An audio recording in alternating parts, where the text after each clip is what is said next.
जय श्री कृष्णा। राधे राधे दोस्तों, मैं पुष्कर जोशी स्वागत करता हूं आप सभी का टमू अकेडमी पर। हम पढ़ रहे हैं राजस्थान कला एवं संस्कृति में लोक देवता। आज हम देवनारायण जी के बारे में पढ़ने वाले हैं।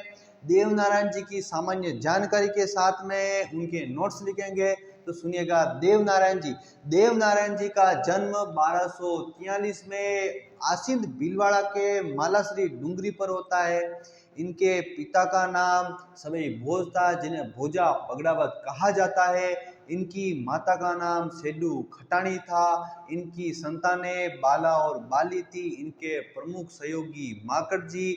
इनके घोड़े का नाम लीलागर था। इनके गुरु का नाम अंग ऋषि था। और इसी के साथ में इन्हें जो भोग लगाया जाता है वो राबड़ी और छाछ का लगाया जाता है। इनका प्रतीक चिन्ह सर पे, लेकिन इनके मंदिर में जो इनकी पूजा होती है वो बड़ी ईंट के ऊपर नीम की पत्तियों से इनकी पूजा की जाती है। और इसी के साथ में ये भी जानकारी ले लीजिए कि इनका जो बचपन या वास्तविक नाम था वो उदय सिंह था। इनकी पत्नी का नाम पीपल दे था, जो धार नरेश जय सिंह जी की क्या थी, पुत्री थी। देखिएगा, इनको नोट्स लिखने का फॉर्मेट आपके सामने। हमें बनाने हैं बादल। बादल से क्या होगी, थोड़ी ठंडक लगेगी तो हमें क्या होगा, आराम से याद होगा। देखिएगा, मैं लिख रहा हूँ देव नारायण जी। कौन से नारायण जी? देव नारायण जी। बोलिए देव नारायण जी की जय हो। देखिएगा, ये बना लो आप बादल। क्या बना लो? बादल। बादल बना के इनके जन्म को लिखते हैं। क्या लिखते हैं? जन्म। देव नारायण जी का क्या हो रहा है? जन्म हो रहा है। जन्म कब हो रहा है? 1243 में। कब हुआ? 1243 में। 1243 में कहाँ हो रहा है? आसिंद भीलवाड़ा। कहाँ? आसिंद भीलवाड़ा। आसिंद भीलवाड़ा में भी किस जगह पर हो रहा है? भीलवाड़ा में हो रहा है मालाश्री डूंगरी पर। मालाश्री डूंगरी पर इनका क्या होता है? जन्म होता है। किनका? देवनारायण जी का। देवनारायण जी का जन्म हुआ तो इनके पिता का नाम क्या है? इनके पिता का नाम है सवई भोज जी। कौन है? सवई भोज जी। सवई भोज जी को एक और नाम है, वो है भोजा बगड़ावत। क्या है? भोजा बगड़ावत। भोजा बगड़ावत, ये लिखिए, भोजा बगड़ावत। अब देखिएगा, इनका भोजा बगड़ावत में जन्म हुआ तो इनकी माता का नाम क्या था? इनकी माता का नाम था सेडू खटाणी। कौन थी माता? सेडू खटाणी। माता सेडू खटाणी। माता सेडू खटाणी के यहाँ देवनारायण जी भगवान जन्म लेते हैं। जैसे ही देवनारायण जी भगवान जन्म लेते हैं तो इनका वंश कौन सा था? इनका वंश पूछा जाता है। इनका वंश था नागवंशी। कौन थे? ये नागवंशी थे। नागवंशी, गुर्जर जाति में नागवंशी। कौन थे? गुर्जर जाति में। गुर्जर जाति में, गुर्जर जाति में, गुर्जर जाति में नागवंशीय, नागवंशीय बगड़ावत, बगड़ावतों में इनका, नागवंशीय बगड़ावत में इनका जन्म हुआ। किनमें? बगड़ावत में इनका जन्म हुआ। इनका क्या हुआ? इनका जन्म हुआ। इनका बगड़ावतों में क्या हुआ? जन्म हुआ। किनका? देवनारायण जी का। देवनारायण जी का जन्म होता है। जन्म होगा तो इनके माता पिता इनके लिए क्या लाएंगे? थोड़े दिनों बाद घोड़ी लाएंगे। घोड़ी लाएंगे तो इनकी घोड़ी का नाम क्या था? लीलाघर। लीलाघर इनकी घोड़ी। इनके पास एक तूफानी घोड़ी आ गई, यानी कि बुलेट आ गई। क्या आ गई? बुलेट आ गई। बुलेट आ गई तो इनके क्या बनेंगे? दोस्त। क्या बनेंगे? दोस्त। दोस्त के अंदर क्या आएंगे? सहयोगी। सहयोगी जो है, इनके जो मुख्य सहयोगी थे वो थे आपके माकड़ जी। कौन थे? माकड़ जी। अब इनके सहयोगी बने। सहयोगी बन गए, घोड़ी आ गई। घोड़ी आ गई तो दोस्त के साथ घूमने गए। घूमने गए तो इनको शादी करने के लिए, इनकी शादी हो गई। घूमने गए और शादी हो गई। शादी हो गई तो इनकी पत्नी का नाम देखिएगा, इनकी पत्नी का नाम था पीपल दे। कौन थी? People they. अब पीपल दे कहाँ की थी? देखिएगा, पीपल दे थी धार के नरेश थे। धार नरेश जय सिंह जी की पुत्री। किसकी पुत्री? धार नरेश जय सिंह जी की, जय सिंह जी की पुत्री कौन थी? पीपल दे थी। ये थी इनकी पीपल दे, इनकी धार नरेश जय सिंह जी की पुत्री। अब पीपल दे से विवाह हुआ। विवाह हो गया तो अब इनको गुरु की शिक्षा की भी जरूरत है। तो इनके गुरु कौन है? गुरु है इनके अंग ऋषि। कौन है? अंग ऋषि। इसी के साथ में देखिएगा देव नारायण जी के बारे में हमने इतनी सारी चीजें लिख ली, जिसके अंदर इनका जन्म इनका 1243 में हो रहा है। कहाँ हुआ? आसीन भीलवाड़ा के मालाश्री डूंगरी में। इनके पिता का नाम सवाई भोज जी, जिन्हें कहा जाता है भोजा बगड़ावत। इनकी माता का नाम है सेडू खटाणी। और इनका वंश कौन सा है? गुर्जर जाति के जो नागवंशी बगड़ावत में इनका क्या हुआ? जन्म हुआ। इनकी घोड़ी लीलागर, इनके मुख्य सहयोगी माकड़ जी, इनकी पत्नी पिपल दे थी, जो धार नरेश जय सिंह जी की क्या थी? पुत्री थी। और गुरु इनके कौन थे? अंग ऋषि थे। कौन थे? अंग ऋषि। ले लीजिए इसका स्क्रीनशॉट। फिर चलते हैं हम नेक्स्ट। देखिएगा, अब इसका आपने स्क्रीनशॉट ले लिया होगा, तो हम चल रहे हैं आगे। एक और बादल बनाएंगे। जितने बादल बनाएंगे उतनी ज्यादा बारिश होगी हमारे ऊपर ज्ञान की जितनी बारिश होगी उतना क्या होगा? हमें याद होगा। बार बार बादल बनाते जाओ, बादल को निचोड़ते जाओ, पूरा याद कर लो। एक भी प्रश्न नहीं जाना चाहिए एग्जाम से बाहर, एक भी प्रश्न नहीं जाना चाहिए। अब हमने इनका गुरु लिख लिया, तो इनके प्रतीक चिन्ह भी लिखने होंगे। क्या लिखने होंगे? प्रतीक चिन्ह। देखिएगा, इनके प्रतीक चिन्ह के अंदर प्रतीक चिन्ह, देव नारायण जी का प्रतीक चिन्ह देखिएगा, प्रतीक चिन्ह। इनका जो प्रतीक चिन्ह है वो है सर्प। क्या है? सर्प प्रतीक चिन्ह है। और इनका मंदिर कहाँ है? देखिएगा, इनका मंदिर है मालाश्री डूंगरी आसींद भीलवाड़ा में। मालाश्री डूंगरी आसींद भीलवाड़ा में क्या है? इनका मंदिर है। कौन सा मंदिर है? इनका मुख्य मंदिर है। क्या है? मुख्य मंदिर कहाँ है? आसींद भीलवाड़ा के मालाश्री डूंगरी में। कौन सा मंदिर? मुख्य मंदिर। कौन सा मंदिर? मुख्य मंदिर। ये यहाँ पर इनका मंदिर है। ये इनका मंदिर हो गया। मंदिर के बाद में हम लिखेंगे इनके मंदिर में किसकी पूजा होती है? इनके मंदिर में पूजा होती है बड़ी ईंट की। किसकी? बड़ी ईंट की पूजा होती है। बड़ी ईंट की पूजा होती है। बड़ी ईंट की किससे होती है? नीम की पत्तियों से पूजा होती है। किससे? नीम की पत्तियों से पूजा होती है। इससे पूजा होती है। एक और नोट्स लिखिएगा, मोस्ट इंपोर्टेंट वाली लाइन है।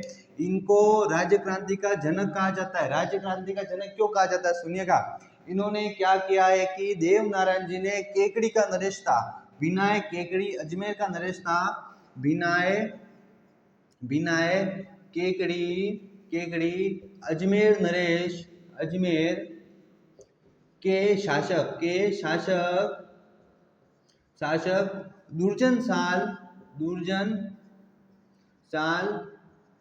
का वध क्या किया? वध करके अपने भाई महेंद्र, कौन है? महेंद्र को शासक बनाया।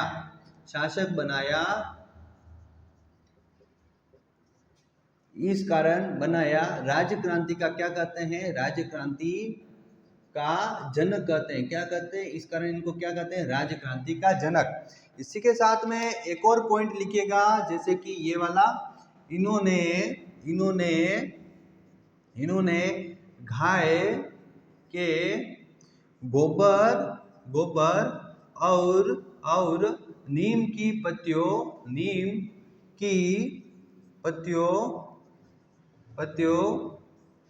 का आयुर्वेदिक महत्व बताया। क्या बताया? आयुर्वेदिक महत्व बताया। इसलिए इन्हें क्या कहते हैं? आयुर्वेद का ज्ञाता। इसलिए आयुर्वेद के ज्ञाता कहलाते हैं। क्या कहलाते हैं? आयुर्वेद के ज्ञाता कहलाते हैं। क्या कहलाते हैं? आयुर्वेद के ज्ञाता कहलाते हैं। इसी के साथ में इस बादल में इतना ही। इसका स्क्रीनशॉट ले लीजिए। फिर हम चलते हैं नेक्स्ट देव नारायण जी के उपनामों की ओर। आपने इसका स्क्रीनशॉट ले लिया होगा। अब हम इनके लिख रहे हैं उपनाम। इनके उपनामों के अंदर ऐसा ही एक बादल बनाना है। वापस बनाएंगे शुरू से नया बादल। लगभग हमें 3 और 4 बादल तो बनानी है। 3 से कम बादल कभी नहीं बनाने। 3 बादल तो बरसने चाहिए, तभी देवनारायण जी की कृपा होगी। तभी हमारे अच्छे नंबर आएंगे और हमारा क्या होगा? सिलेक्शन होगा। तो इस खुशी में बोलिए देव नारायण जी की जय हो। देव नारायण जी के क्या है, अब हमारे पास में है इनके उपनाम। क्या है, देव नारायण जी के उपनाम। क्या है, उपनाम। उपनामों में मैंने 2 उपनाम तो आपको अभी बताए, उन्हीं को हम रिपीट करते हैं। देखिएगा, उन्हीं को हम रिपीट कर रहे हैं। तो एक तो इन्हें कहा जाता है राज्य क्रांति का जनक, राज्य क्रांति का जनक। दूसरा इनको कहा जाता है, देखिएगा, इन्हें कहा जाता है आयुर्वेद का ज्ञाता। क्या कहा जाता है, आयुर्वेद का ज्ञाता। किसका ज्ञाता, आयुर्वेद का ज्ञाता। इसके साथ में इनको कहा जाता है भगवान विष्णु का अवतार। किसका, श्री विष्णु का अवतार, विष्णु का अवतार कहा जाता है। इनको भगवान विष्णु का अवतार कहा जाता है। इसी के साथ में इन्हें कहा जाता है गुर्जर जाति के आराध्य देव। क्या कहा जाता है, गुर्जर जाति के आराध्य देव। कौन से देव, गुर्जर जाति के आराध्य देव। कौन से देव, आराध्य देव। ये गुर्जर जाति के आराध्य देव हैं, तो इन्हें कहा जाता है राणा सांगा के आराध्य देव। राणा सांगा इन्हीं के समकालीन थे। क्या थे, इन्हीं के समकालीन। राणा सांगा के आराध्य देव, राणा सांगा के आराध्य देव क्या थे, आराध्य देव। सॉरी, राणा सांगा इनके आराध्य देव। ये आराध्य देव है राणा सांगा के, लेकिन राणा सांगा इनके समकालीन नहीं थे। राणा सांगा के ये क्या है, आराध्य देव है। ये राणा सांगा के आराध्य देव है। इसी कारण इन्होंने राणा सांगा ने देव नारायण जी का एक मंदिर भी बनवाया, जिसे हम आगे पढ़ेंगे देव। ठीक है, तो आप इसका स्क्रीनशॉट ले लीजिए उपनामों का। फिर चलते हैं हम आगे। तो हमने ये लिख लिया है, तो मैं इसको मिटा रहा हूं। अब हम लिखेंगे इनको नोट्स फॉर्मेट में। किस फॉर्मेट में, नोट्स फॉर्मेट में। अभी तक इनको छोटी छोटी चीजों को बादल के फॉर्मेट लिखा, जो नोट्स फॉर्मेट था। अब लॉन्ग फॉर्मेट में लिखने वाले हैं। तो देखिएगा, देव नारायण जी का जो मंदिर है, देव नारायण जी के मंदिर को क्या कहते हैं, देव नारायण जी, देव नारायण जी के मंदिर को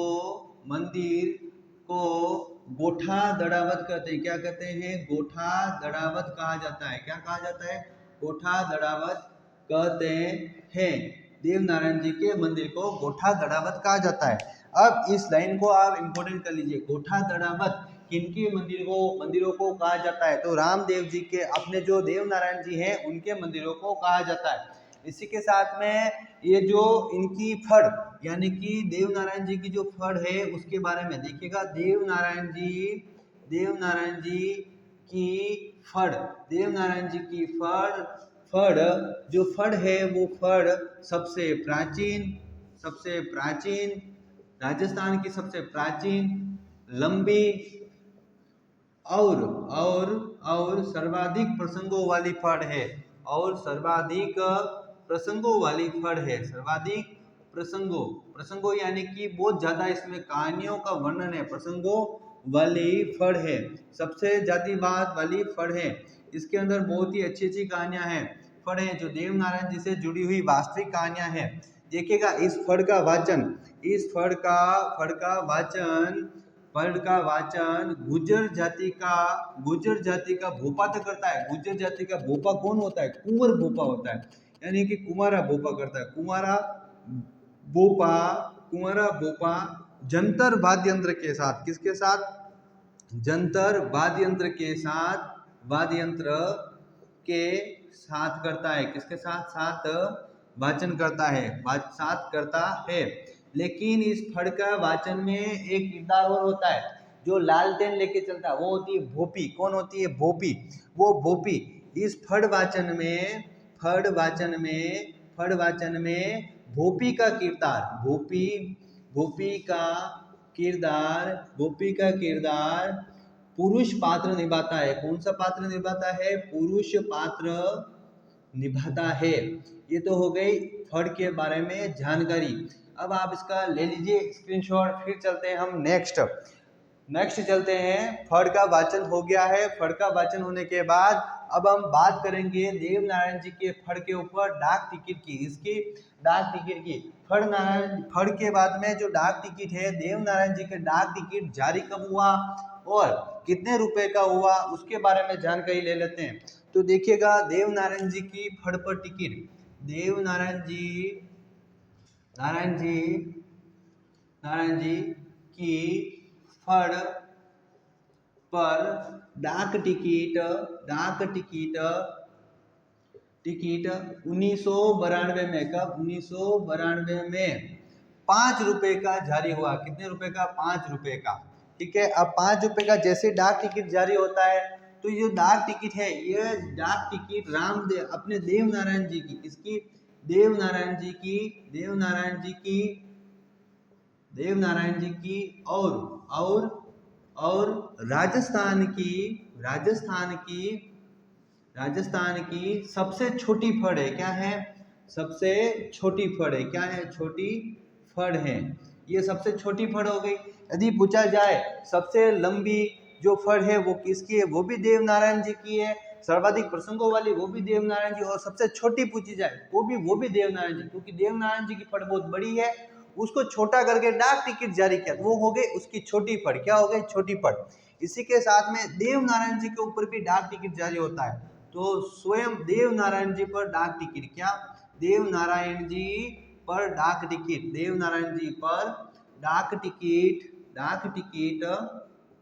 2011 में, कब? 2011 में कौन जारी कर रहा है? तो देखिएगा 2011 में तत्कालीन उस समय का जो तत्कालीन केंद्रीय मंत्री था अपना सचिन पायलट। कौन था केंद्रीय मंत्री? सचिन पायलट। कौन था? सचिन पायलट ने क्या किया? 5 रुपए का पायलट ने 5 रुपए का डाक टिकट जारी किया। 5 रुपए का डाक टिकट अजमेर से जारी किया। कहां से? अजमेर से जारी हुआ। क्या हुआ? जारी हुआ। यानी कि देवनारायण जी के ऊपर भी डाक टिकट आ चुका है। इसका आप स्क्रीनशॉट ले लीजिए। फिर चलते हैं हम नेक्स्ट आगे की ओर। देवनारायण जी की जो बातें हैं वो देवनारायण जी की बातें किसमें संकलित है, उनके और कौन से ग्रंथ हैं उनके बारे में जानकारी लेंगे। फिर इनको निर्वाण की प्राप्ति कहाँ होती है तो उसके बारे में जानकारी लेंगे। तो ध्यान से देखिएगा, देवनारायण जी की जो उपदेश है, देवनारायण जी के उपदेश, देवनारायण जी के उपदेश देव जी की बात में संकलित है। किसमें? देव जी की बात में संकलित है। क्या है? संकलित है। ये तो हो गए देवनारायण जी के उपदेश। अब हम लिखते हैं बगड़ावतों की महागाथा, यानी कि बगड़ावतों की महागाथा।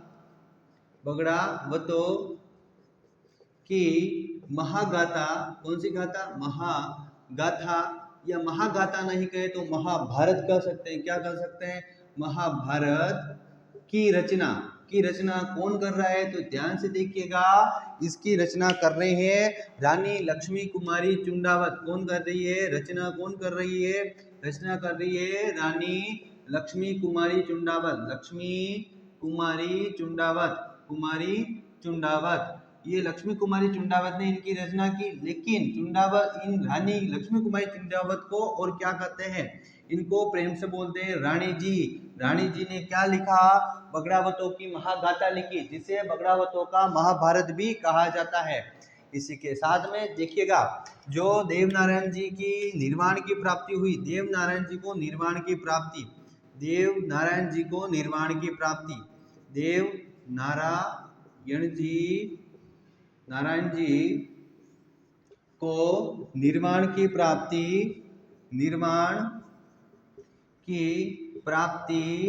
प्राप्ति 1290 में, कब? 1290 में देवमाली गांव में होती है। कहाँ होती है? देवमाली गांव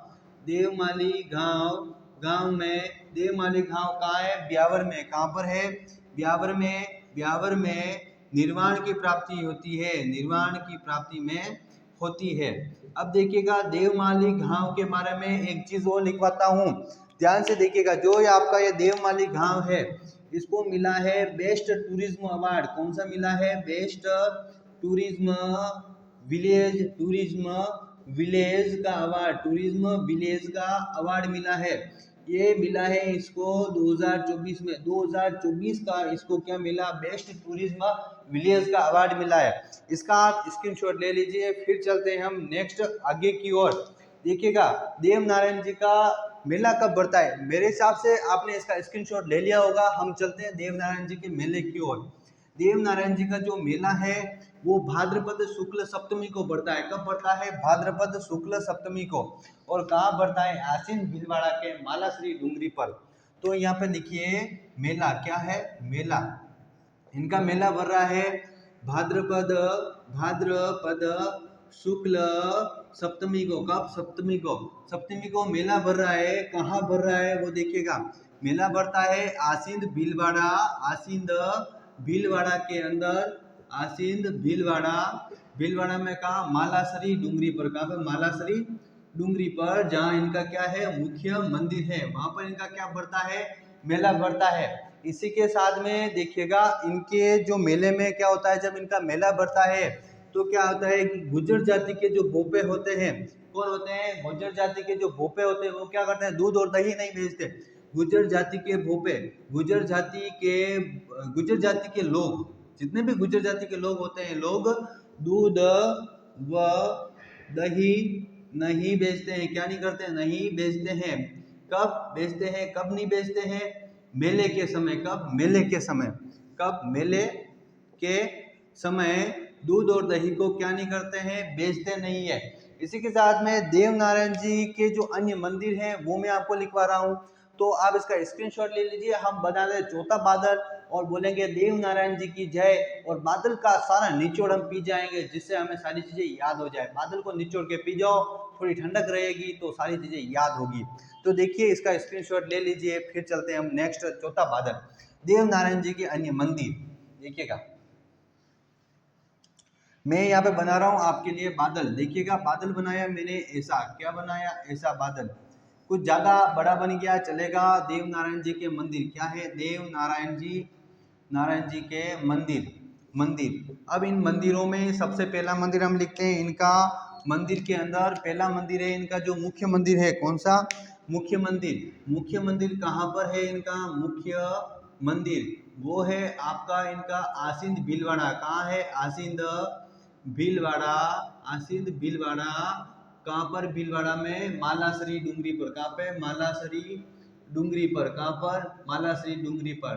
दूसरा मंदिर इनका है देवमाली ब्यावर में। कहाँ पर है, देवमाली गांव ब्यावर के अंदर। कहाँ पर, देवमाली गांव ब्यावर के अंदर इनका क्या है, दूसरा मंदिर है। इसी के साथ में इनका जो तीसरा मंदिर है वो है देवास मध्य प्रदेश में, और जो चौथा मंदिर है वो देव डूंगरी चित्तौड़गढ़ में है। चौथा मंदिर कहाँ है, देव डूंगरी चित्तौड़ में। कहाँ पर, देव डूंगरी। तीसरा मंदिर है इनका देव डूंगरी चित्तौड़ के अंदर। कहाँ, देव डूंगरी चित्तौड़। अब ये देव डूंगरी चित्तौड़ का मंदिर किसने बनवाया, तो ध्यान से देखिएगा। देव डूंगरी चित्तौड़ का जो मंदिर है वो बनवाया है राणा सांगा द्वारा निर्मित। किसके द्वारा, राणा सांगा द्वारा निर्मित है। क्या है, द्वारा निर्मित है, राणा सांगा द्वारा ये क्या है, मंदिर निर्मित है। और इसी के साथ में इनका जो लास्ट मंदिर है चौथा वाला वो है देवास मध्य प्रदेश। कहाँ पर है, देवास मध्य प्रदेश। इनका ननियाल था, देव नारायण जी का ननियाल कहाँ था, मध्य प्रदेश था, इसलिए इनका देवास मध्य प्रदेश में एक मंदिर है। इसी के साथ में देव नारायण जी का जो नोट्स फॉर्मेट था वो यहीं पर समाप्त होता है। मैं आपको देव नारायण जी की कहानी का थोड़ा सा इंट्रोडक्शन दे देता हूँ, तो ध्यान से देखिएगा। देव नारायण जी का क्या होता है कि सवई भोज जी उनके पिता होते हैं, और सवई भोज जी एक युद्ध में वीर गति को प्राप्त हो जाते हैं। और फिर क्या होता है, माता जो सिड्डू खट्टानी होती है वो उनको लेकर यहाँ के जो अपने राजस्थान के जंगल से होते हुए मध्य प्रदेश की ओर जा रहे होते हैं। तो भीलवाड़ा क्षेत्र में, यहाँ मालाश्री डूंगरी पर ही इनका क्या हो जाता है, जन्म हो जाता है। कब हो रहा है, ये आपका हो रहा है 1239 के अंदर इनका जन्म होता है। इनका जन्म हो जाता है। फिर देवनारायण जी बड़े होते हैं, उनको पता चलता है उनके पिता का वध इस तरीके से युद्ध में दुर्जन साल, फिर इनको विद्रोह की भावना झलकती है दुर्जन साल के खिलाफ, और फिर ये सेना लेके आते हैं, दुर्जन साल को मार देते हैं। वो बहुत ही अत्याचारी राजा था दुर्जन साल को मारकर उसके स्थान पर, जो केकरी अजमेर का दुर्जन साल था उसको मार के उसके स्थान पर अपने भाई महेंद्र को क्या बनाते हैं, राजा बनाते हैं। महेंद्र को राजा बना के इनको राज्य क्रांति का जनक कहा गया। इन्होंने क्या किया, नीम और गोबर के आयुर्वेद का जो महत्व है वो बताया, इसलिए इन्हें आयुर्वेद का ज्ञाता कहा गया। इनको भगवान विष्णु का अवतार माना गया, क्योंकि इनका जन्म हुआ था एक समय विशेष घटना, कमल के फूल खिला था, उसके अंदर इनका जन्म हो गया था। ठीक है, इसलिए इनको भगवान विष्णु का अवतार कहते हैं, कमल के फूल के अंदर इनका जन्म हुआ था। इसी के साथ में जो देवनारायण जी उनका मंदिर है उसे गोठा दड़ावत कहते हैं, जहाँ पर बड़े ईंट की पूजा नीम की पत्तियों से होती है। और साथ ही यहाँ पर जो देवमाली गांव है जहाँ पर इनके निर्माण की प्राप्ति हो रही 1290 में, उसको बेस्ट विलेज टूरिज्म का अवार्ड मिल चुका है 2024 के अंदर। साथ ही इनके जो आपको मंदिर लिखवाए मैंने, एक मुख्य मंदिर आसीन भीलवाड़ा, मालाश्री डूंगरी, देवमाली गांव ब्यावर, देवास मध्य प्रदेश, राणा सांगा द्वारा निर्मित कौन सा, देवडूंगरी चित्तौड़। और बगड़ावत महागाथा या महाभारत की रचना किसने की है, तो रानी लक्ष्मी कुमारी टंडा, जिसे रानी जी के नाम से जाना जाता है। और साथ ही जो देवनारायण जी के जो उपदेश है वो देव जी की बात में संकलित है। इसी के साथ में इस वीडियो में इतना ही, नेक्स्ट क्लास में मिलेंगे अन्य लोक देवता के साथ। तब तक के लिए आप सभी को जय श्री कृष्णा, राधे राधे बच्चों। नमस्ते दोस्तों, टैम्यू एकेडमी को लाइक, शेयर और सब्सक्राइब करें ताकि आप अपनी तैयारी को मजबूत कर सकें। हमारे चैनल पे आपकी तैयारी के लिए बहुत कुछ है।